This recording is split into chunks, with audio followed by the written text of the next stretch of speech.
का खून खौला, घर में घुसकर लो बदला। मुस्लिम सिख ईसाई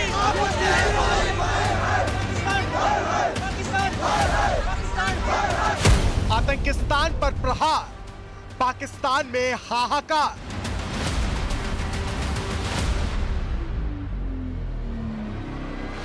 प्यासा मरेगा पाकिस्तान, अब final Inteqam.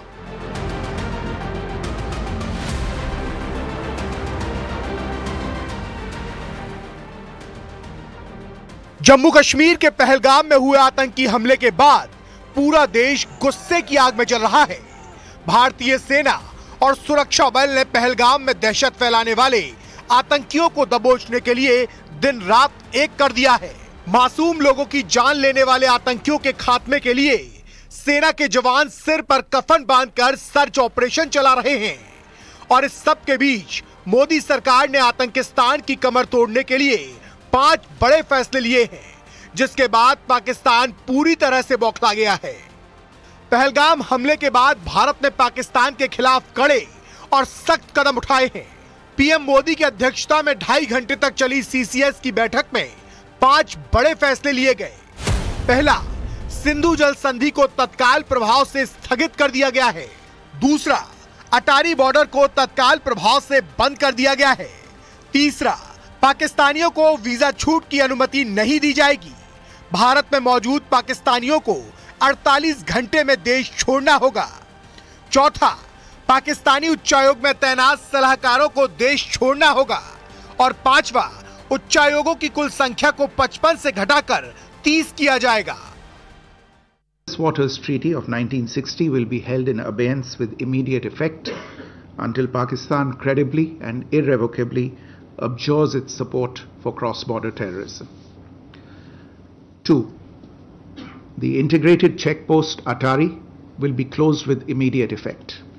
Those who have crossed over with valid endorsements may return through that route before 1 May 2025. 3.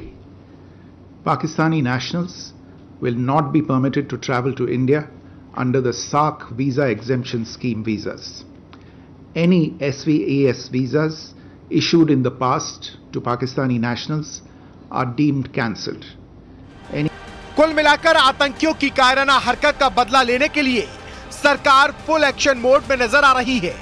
आतंकवाद के खिलाफ सख्त कदम उठाने के लिए आज रक्षा मंत्री राजनाथ सिंह की अध्यक्षता में सर्वदलीय बैठक भी बुलाई गई है।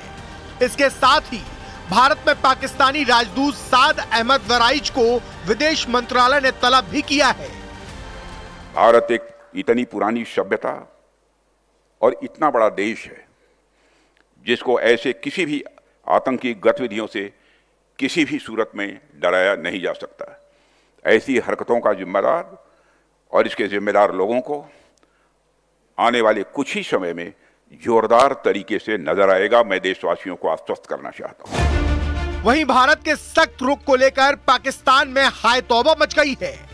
पाकिस्तान के पूर्व मंत्री गरीब किसानों का हवाला दे रहे हैं। फवाद चौधरी का कहना है कि अंतर्राष्ट्रीय कानून के तहत संधि को स्थगित नहीं किया जा सकता, क्योंकि अगर ऐसा हुआ तो इसका असर पाकिस्तान के गरीब किसानों पर पड़ेगा। दूसरी तरफ पाकिस्तान को एक बार फिर सर्जिकल स्ट्राइक का डर सताने लगा है।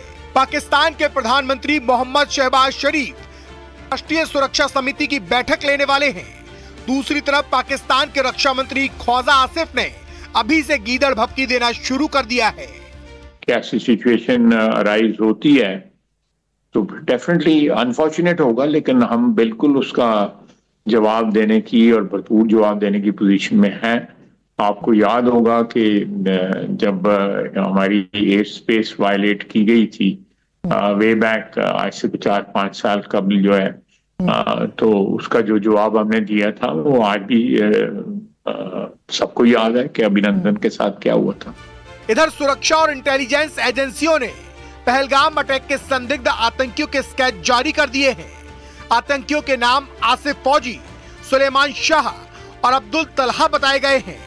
इंटेलिजेंस के मुताबिक हमले का मास्टरमाइंड लश्कर ए तैयबा का डिप्टी चीफ सैफुल्लाह खालिद है, जो इस वक्त पाकिस्तान में मौजूद है। शुरुआती जांच में पता चला है कि हमले में 5 आतंकी शामिल थे। इनमें से 2 लोकल और 3 पाकिस्तानी आतंकी थे।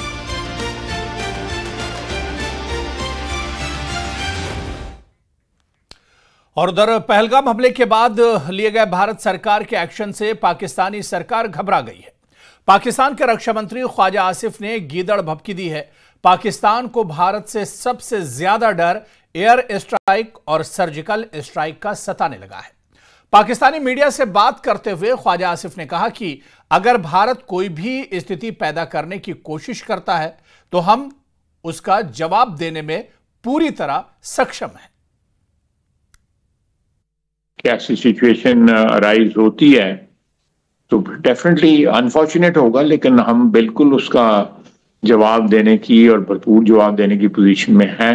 आपको याद होगा कि जब हमारी एयर स्पेस वायलेट की गई थी वे बैक आज से 4-5 साल कबल जो है, तो उसका जो जवाब हमने दिया था वो आज भी सबको याद है कि अभिनंदन के साथ क्या हुआ था।